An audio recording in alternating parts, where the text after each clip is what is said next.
Have you ever felt that deep, soul-level relief when plans get canceled? You know, if the idea of a quiet night in sounds more like a luxury than a letdown, then you're in exactly the right place. So let's dive into the real psychology behind why some of us find so much comfort and, yeah, actual joy in just staying home. Okay, I want you to just picture this for a second. It's Friday night, you're home, the day is finally over, your shoes are kicked off, and your phone, it's face down, blessedly silent. You can literally feel your shoulders drop away from your ears. Your breathing starts to slow down. There's absolutely nowhere else you need to be. So, how does that feel? I mean, for some people, that might sound, I don't know, kind of boring, maybe even a little lonely. But for a whole lot of us, that sounds like pure, absolute bliss. And that difference is exactly what we're going to get into. Right off the bat, let's just get this straight. If you love staying in, it is not some kind of character flaw that you need to fix. Actually, it might just be a feature, not a bug, of how your brain is wired. It's so easy for society to slap labels on people who love being home, right? You're lazy, you're antisocial. But you know what? The reality is so much more interesting than that. There's a powerful psychological reason it feels so genuinely good to be in your own space, and it has absolutely nothing to do with avoiding life. So what's actually going on in your brain here? Well, it all comes down to how you process the world around you, specifically how your nervous system handles stimulation.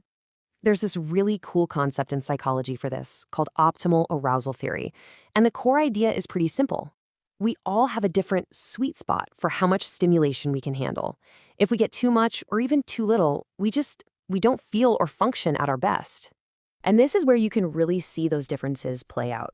Some people, they have a really high threshold for this stuff. They can go from dinner to drinks to another party and feel totally energized by it.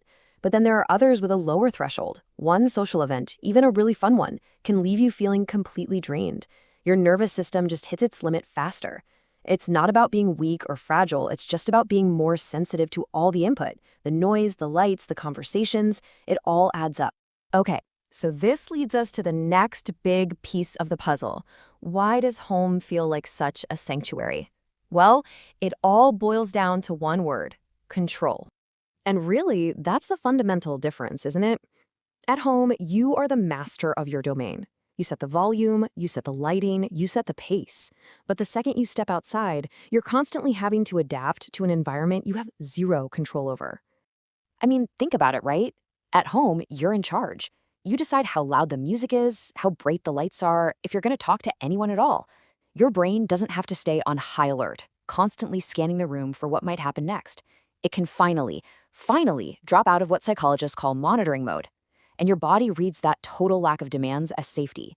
That deep exhale, that's the feeling you're craving. Okay, so now we're going to flip this script a little bit. What if enjoying your own company isn't about what you're missing out on, but about what you're gaining?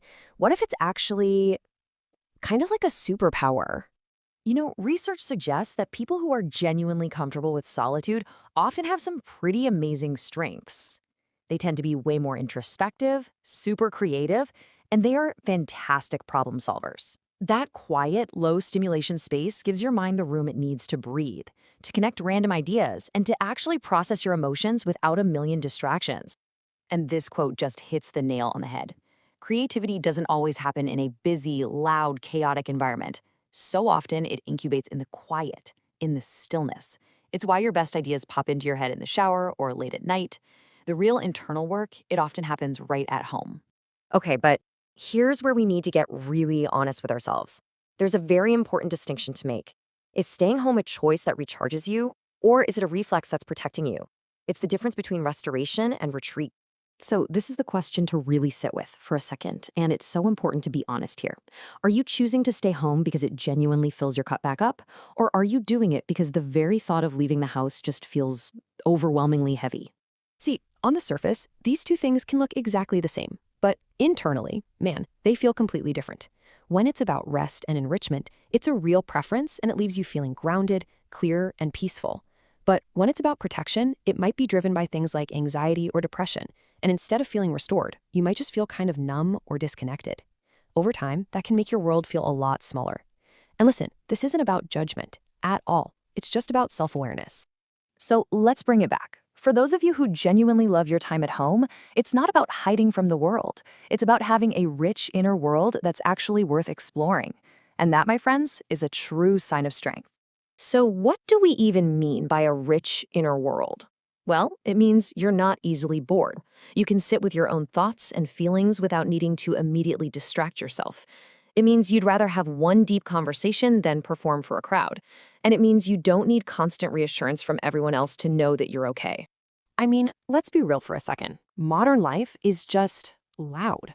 The information, the notifications, the endless pressure to be on, it never stops. So, in that context, choosing to stay home isn't retreating from life. It's a strategic, brilliant way to protect your most valuable resources, your attention, your energy, and your peace of mind. So, if there's one thing I really want you to take away from all this, it's this. Choosing quiet is not a deficit. It's simply a different way of relating to the world. It's one that values depth over noise and meaning over constant momentum. And in a world that so often rewards the opposite, that's not just okay, it is absolutely something to celebrate. So go ahead, enjoy that quiet time. You've earned it.